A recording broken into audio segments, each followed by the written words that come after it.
नमस्ते। इस वीडियो में मैं आपको विस्तार से दिखाऊंगा कि Oppo Reno स्मार्टफोन को सेटअप करने के बाद आपको सबसे पहले क्या-क्या महत्वपूर्ण कार्य करने चाहिए। सबसे पहली चीज़ है, अगर आपने अभी तक नहीं किया है तो वाईफाई से कनेक्ट करना। तो चलिए सेटिंग्स ऐप में चलते हैं और वाईफाई ढूंढते हैं। सुनिश्चित करें कि यह सक्षम है और फिर उस नेटवर्क को चुनें जिससे आप कनेक्ट होना चाहते हैं। फिर उसका पासवर्ड सावधानी से दर्ज करें और अप्रूव बटन पर क्लिक करें। अब अगर पासवर्ड सही था तो ये उस नेटवर्क में कनेक्ट हो जाएगा, लेकिन मुझे लगता है कि वह गलत था, तो मैं इसे फिर से डालने जा रहा हूं क्योंकि यह बहुत देर तक लोड हो रहा है। इस बार मैं इसे चेक करूंगा। हाँ, अब ये सही है और ये कनेक्ट हो गया है। हालांकि मैं अपने पहले से जुड़े नेटवर्क पर वापस जा रहा हूं क्योंकि वह तेज़ है, और अब मैं नीचे स्क्रॉल करके सिस्टम और अपडेट पर जाऊंगा। फिर सॉफ्टवेयर अपडेट पर जाइए और अब यह आपके सिस्टम के उपलब्ध अपडेट्स को चेक करेगा। अगर कोई अपडेट उपलब्ध है तो आप अब उन्हें इंस्टॉल कर सकते हैं, लेकिन जैसा कि आप देख सकते हैं मेरा वर्जन अपडेटेड है। अगर आपका नहीं है तो मैं सच में सलाह दूंगा कि आप अपडेट करें, क्योंकि इससे आपका फ़ोन सुरक्षित रहता है, स्मूथ चलता है और आपको अपने फ़ोन पर इस्तेमाल करने के लिए नए फीचर्स भी मिलते हैं। अब अगर आपने अभी तक गूगल अकाउंट में लॉगिन नहीं किया है तो चलिए उसमें लॉगिन करते हैं। इसे करने के लिए बस यूज़र्स एंड अकाउंट्स पर जाइए, और अगर यहाँ कोई भी गूगल अकाउंट लिस्टेड नहीं है तो ऐड अकाउंट पर क्लिक करें। अब गूगल ढूंढें, फिर आप लॉगिन कर सकते हैं, या अगर आपके पास अकाउंट नहीं है तो नया अकाउंट बना सकते हैं। मेरे पास पहले से है तो मैं बस लॉगिन करने जा रहा हूं।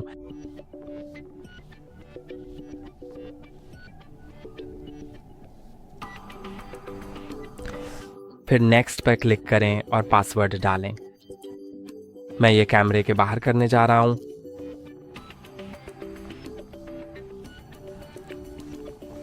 और फिर नेक्स्ट पर क्लिक करें और अब चुनें कि यह डिवाइस कौन इस्तेमाल करेगा, आपका बच्चा या आप।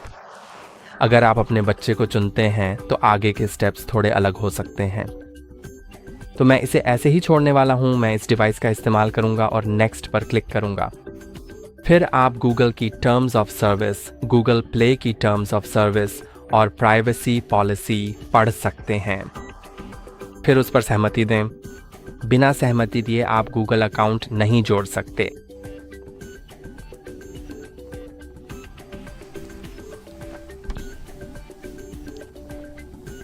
अब आप चुन सकते हैं कि आप अपने डिवाइस का डेटा बैकअप करना चाहते हैं या नहीं, और अगर आप करना चाहते हैं तो उसे चयनित ही रहने दें। अगर आपको नहीं पता कि आपको इसे सक्षम करना चाहिए या नहीं तो इसे सक्षम ही रहने दें। मैं यही सलाह दूंगा क्योंकि इससे अगर आपके फ़ोन के साथ कुछ हो जाता है तो आपका डेटा नहीं खोएगा।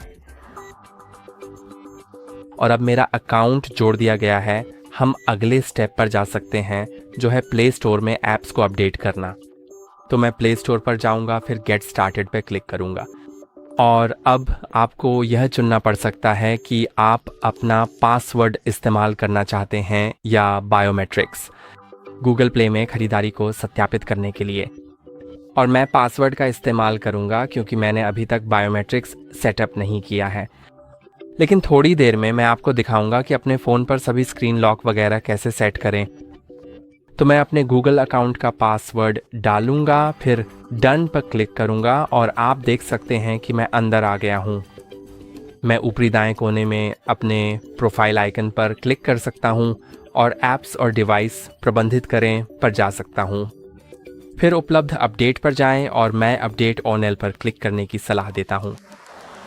अपने ऐप्स को अपडेट करना उसी कारण से महत्वपूर्ण है जिस कारण से आपका सॉफ्टवेयर अपडेट करना महत्वपूर्ण है, लेकिन यह भी इसका कारण यह है कि कुछ ऐप्स अपडेट के बिना काम नहीं करेंगे। और अब हम अपना स्क्रीन लॉक सेट कर सकते हैं।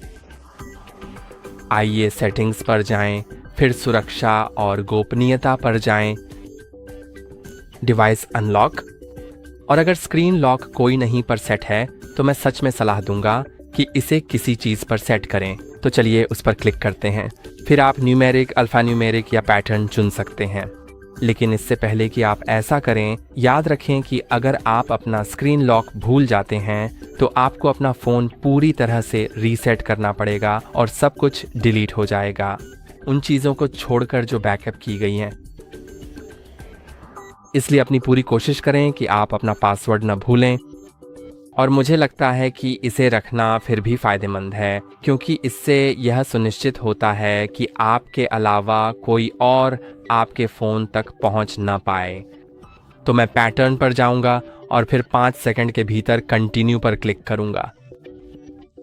फिर यहाँ आपको बस वही स्क्रीन लॉक दर्ज करना है जिसे आप सेट करना चाहते हैं, फिर उसे दोबारा दर्ज करें और आप फिंगरप्रिंट अनलॉक को भी सक्षम कर सकते हैं। फिर मैं इसे रद्द कर रहा हूं क्योंकि मैं आपको यह दिखाने वाला हूं कि इसे मैन्युअली कैसे चालू करें।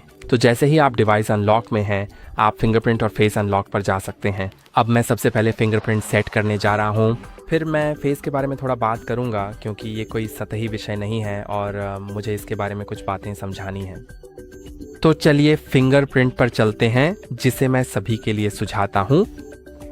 इसे कौन इस्तेमाल कर सकता है, क्योंकि यह सुरक्षित है और साथ ही काफ़ी सुविधाजनक भी है। तो मैं अब ऐड पर क्लिक करने जा रहा हूँ।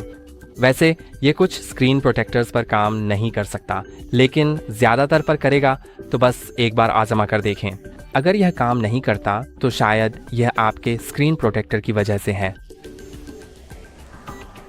बस अपनी उंगली को फिंगरप्रिंट सेंसर पर रखें जो स्क्रीन के नीचे है और इस प्रक्रिया को कई बार दोहराएं। ध्यान रखें कि हर स्कैन के बीच अपनी उंगली को थोड़ा हिलाएं ताकि आपकी उंगली का पूरा क्षेत्र स्कैन हो सके। फिर जब यह कहे कि फिंगरप्रिंट के किनारों को भी रजिस्टर करें तो ऐसा ही करें। तो अपनी उंगली को और भी घुमाएं ताकि आपके फिंगरप्रिंट का हर हिस्सा रजिस्टर हो जाए। फिर डन पर क्लिक करें। अब मैं फेस अनलॉक को कैंसिल करने जा रहा हूं क्योंकि पहले मैं कुछ समझाना चाहता हूं। तो इस फ़ोन में फेस अनलॉक वास्तव में सुरक्षित नहीं है क्योंकि यह केवल कैमरा पर आधारित है। बाज़ार में ऐसे फ़ोन हैं, खासकर आईफोन, जिनमें फेस रिकॉग्निशन बहुत सुरक्षित है क्योंकि वह IR सेंसर पर आधारित होता है।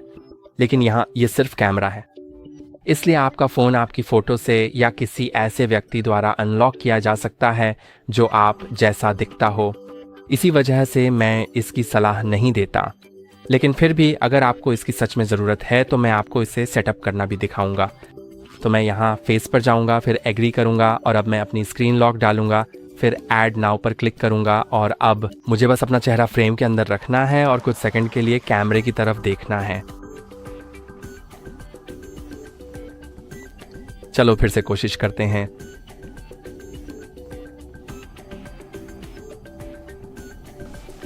अब मेरा चेहरा ऐड हो गया है, मैं डन पर क्लिक कर सकता हूं और मैं जो करने जा रहा हूं वो अनलॉक करने के बाद होम स्क्रीन में जाने का विकल्प इनेबल करना। अगर मैं ऐसा करता हूं, जब भी मैं अपने चेहरे से अनलॉक करूंगा, ये अपने आप होम स्क्रीन पर चला जाएगा, लॉक स्क्रीन को स्किप कर देगा। अनलॉक करने के बाद ऊपर स्वाइप करने की ज़रूरत नहीं होगी। और मैं आपको दिखाने जा रहा हूं कि अपने फ़ोन को 3 तरीक़ों से कैसे अनलॉक करें। पहला तरीका फिंगरप्रिंट है और आप ये तब भी कर सकते हैं जब स्क्रीन बंद हो। बस अपनी उंगली सही जगह पर रखें और यह अनलॉक हो जाएगा। अगर आपको सही जगह नहीं पता है, अगर आपको यह याद नहीं है, तो चिंता मत कीजिए। कुछ बार अनलॉक करने के बाद कुछ दिनों में आपको यह शायद याद हो जाएगा और आपकी ज़बरदस्त याददाश्त बन जाएगी। तो अब मैं अपने चेहरे से अनलॉक करने जा रहा हूँ। मुझे बस अपना फ़ोन उठाना है और उसे देखना है और ये अनलॉक हो जाएगा। और स्क्रीन लॉक के साथ बस पावर बटन दबाएं, फिर ऊपर स्वाइप करें और स्क्रीन लॉक दर्ज करें। अब मुझे लगता है कि आपने ये नोटिस किया होगा कि जब भी मैं अपना फ़ोन अनलॉक करता हूँ, हर बार एक अलग वॉलपेपर होता है और मुझे ये सच में बिल्कुल भी पसंद नहीं है। इसलिए मैं इसे अभी तुरंत डिसेबल करने जा रहा हूँ। बिल्कुल आप इसे रख सकते हैं, लेकिन मैं इसे डिसेबल करने जा रहा हूँ क्योंकि बाद में मैं अपना वॉलपेपर बदलना चाहता हूँ बिना हर बार ये वॉलपेपर बदलने के। तो सेटिंग्स में जाए, फिर होम स्क्रीन और लॉक स्क्रीन पर जाए और अब हमें ये ढूंढना चाहिए। इसका नाम हमेशा अलग अलग होता है, लेकिन मुझे लगता है कि ये लॉक स्क्रीन मैगजीन है। मैं इसे डिसेबल करने जा रहा हूँ। मुझे लगता है कि ये डिसेबल हो गया है, मुझे नहीं पता, या शायद ये अभी अपडेट हो रहा है। तो चलिए देखते हैं कि क्या ये डिसेबल हो गया है। मुझे नहीं लगता, हाँ अभी तक नहीं। तो चलिए फिर से लॉक स्क्रीन मैगजीन पर चलते हैं, इसे डिसेबल करें। फिर मैं बस अन्य पर क्लिक करूंगा, बंद करें, जो भी हो। वापस जाए और अब मेरा वॉलपेपर होम स्क्रीन जैसा ही है। चलिए अब अपना वॉलपेपर बदलने चलते हैं। बिल्कुल, केवल अगर आप चाहें तो। लेकिन बहुत से लोग हैं जो अपना वॉलपेपर बदलना चाहते हैं। मैं आपको दिखाऊंगा कि ये कैसे करना है। और आप या तो वह फ़ोटो इस्तेमाल कर सकते हैं जो आपने अपने पिछले फ़ोन से ट्रांसफ़र की है, या आप अभी कोई फ़ोटो ले सकते हैं या वेब से डाउनलोड कर सकते हैं, जो भी आपको ठीक लगे। मैं कैमरा खोलने जा रहा हूँ और अभी एक फ़ोटो लूँगा। तो मैं शायद कोई पौधे की एक सुंदर सी फ़ोटो ले लूँगा, जो भी हो सकता है।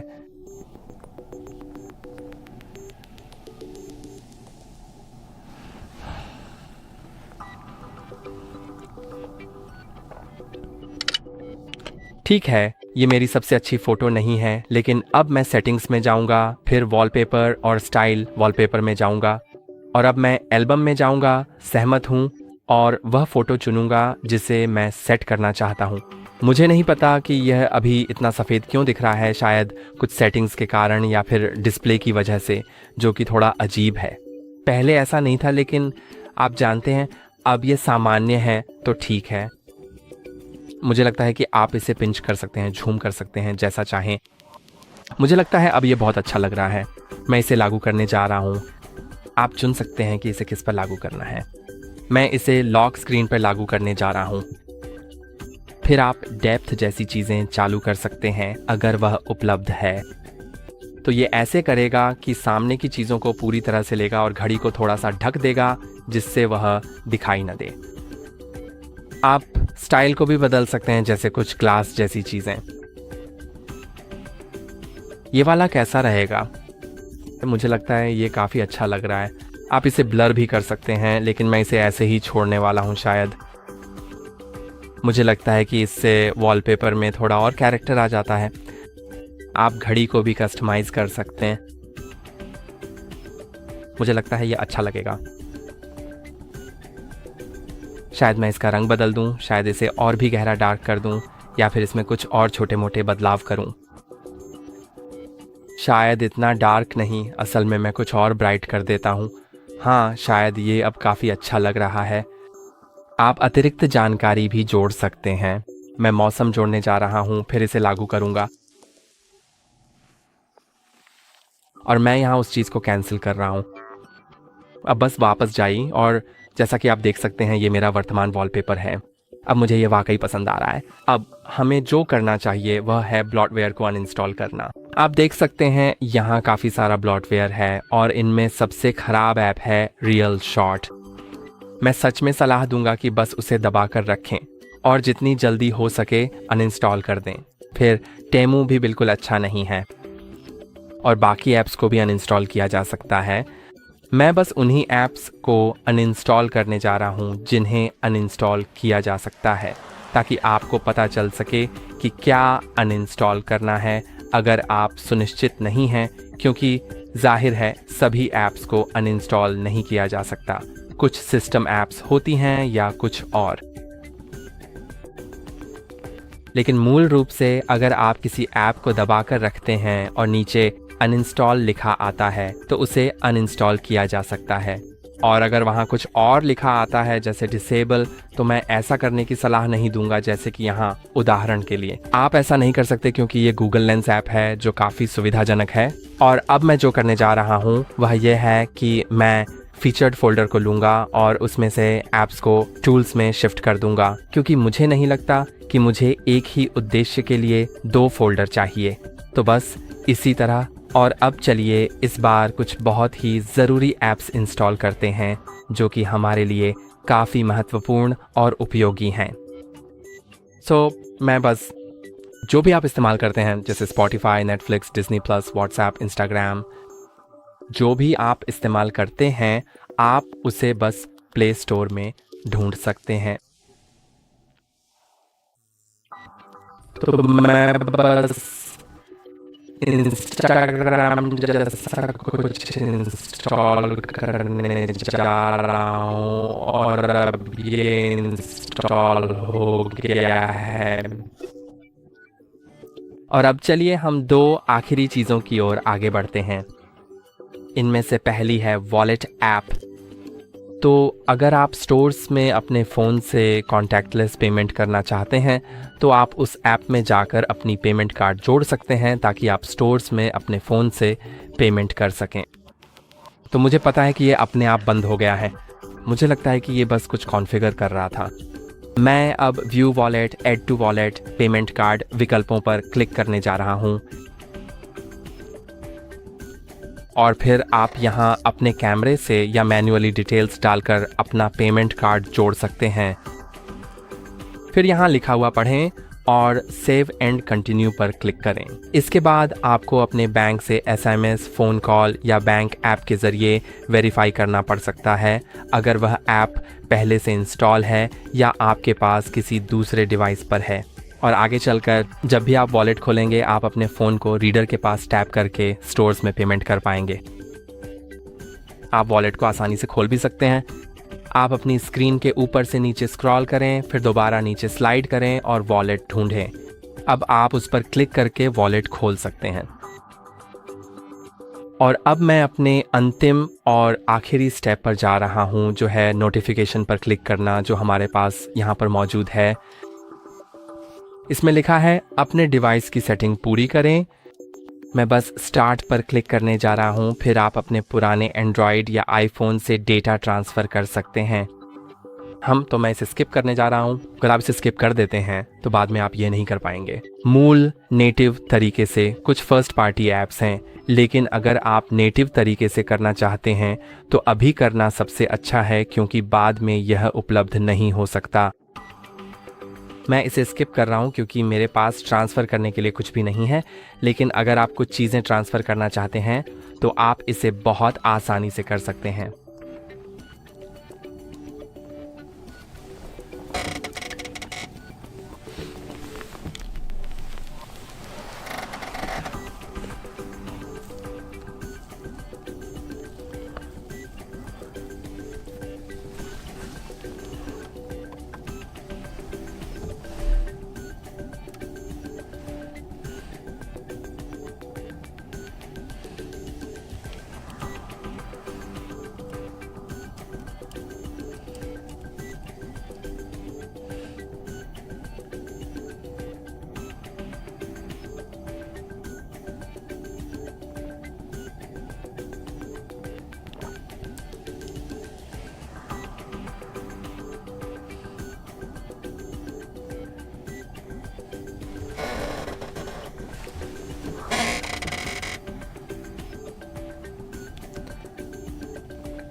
अब अगर आपने अभी तक मोबाइल नेटवर्क से कनेक्ट नहीं किया है तो आप कनेक्ट कर सकते हैं। तो आप या तो नीचे अपना सिम कार्ड डाल सकते हैं या eSIM डाउनलोड कर सकते हैं। आप ये बाद में भी कर सकते हैं। तो मैं इसे स्किप करने जा रहा हूँ।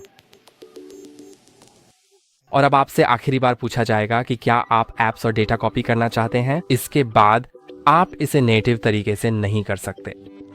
मैं डोंट कॉपी चुनने जा रहा हूँ और फिर कंटिन्यू पर क्लिक करूँगा। आप इसे ऑन या ऑफ कर सकते हैं, या फिर हे गूगल को ऑन या ऑफ कर सकते हैं, जो कि जेमिनी को हैंड्स फ्री तरीके से सिर्फ बोलकर खोल देता है।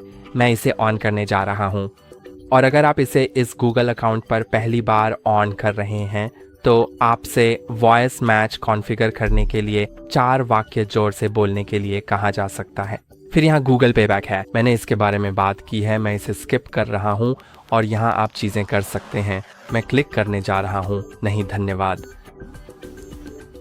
और आपसे डिफ़ॉल्ट ब्राउज़र सेट करने के बारे में भी पूछा जा सकता है। तो मैं व्यक्तिगत रूप से डिफ़ॉल्ट ब्राउज़र के रूप में या तो गूगल क्रोम या फायरफॉक्स सेट करने की सलाह देता हूँ, और फिर सर्च इंजन के लिए मैं गूगल सेट करने की सलाह देता हूँ। और आज के लिए बस इतना ही। लाइक और सब्सक्राइब करना ना भूलें। फिर मिलेंगे अगली बार।